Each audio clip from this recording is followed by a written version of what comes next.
Saya percaya adalah menjadi tanggungjawab kita yang ingin melihat perkembangan yang saya sebutkan tadi untuk merubah sistem ini dan sama-sama kita naikkan nilai dan martabat ahli-ahli parlimen dengan mengembalikan Akta Perkhidmatan Parlimen yang meletakkan speaker ataupun Tuan Yang di-Pertua pada kedudukan yang mulia dan mengambil dan meningkatkan kedudukan kita sebagai ahli-ahli yang berhormat.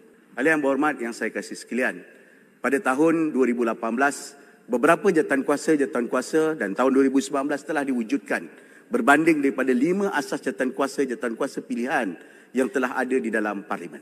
Saya percaya langkah ini perlu dikembangkan sekali lagi dan diperbanyakkan dengan menambah beberapa ahli-ahli jawatan kuasa dan menjadikan pendengaran, mesyuarat jawatan kuasa ini dengan lebih kerap, membincangkan banyak-banyak perkara yang terlibat seperti jawatan kuasa keselamatan makanan, bekalan dan pelbagai perkara yang ditimbulkan supaya hal-hal spesifik ini dapat ditimbulkan dan dapat diceritakan dengan lebih terperinci. Saya difahamkan terdapat cadangan untuk menambah baik keanggotaan Majlis Perkhidmatan Parlimen.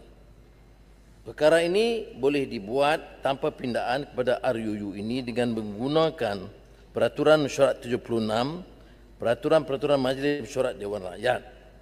Ini seperti yang diberi kefahaman oleh penasihat undang-undang memadai untuk menjamin bukan sahaja kebebasan tapi juga perwakilan daripada pembangkang.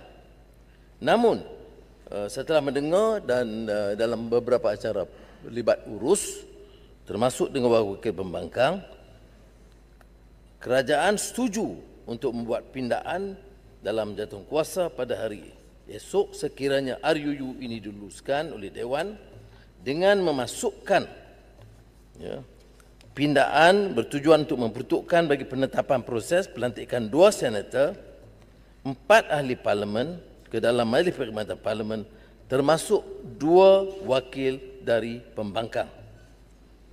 Pelantikan ini akan dibuat oleh jawatankuasa pemilih dan kelulusan oleh Dewan masing-masing. Ini dimasukkan walaupun saya tegaskan penasihat undang-undang menyatakan tidak perlu kerana peraturan-peraturan yang sedia ada memadai.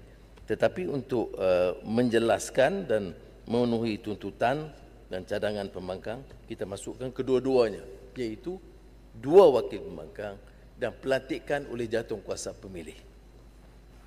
Ini jaminan daripada kerajaan Madani dan pindaan seterusnya dalam fasa kedua reformasi pemerkasaan institusi Parlimen Malaysia. Penambahbaikan dalam fasa kedua ini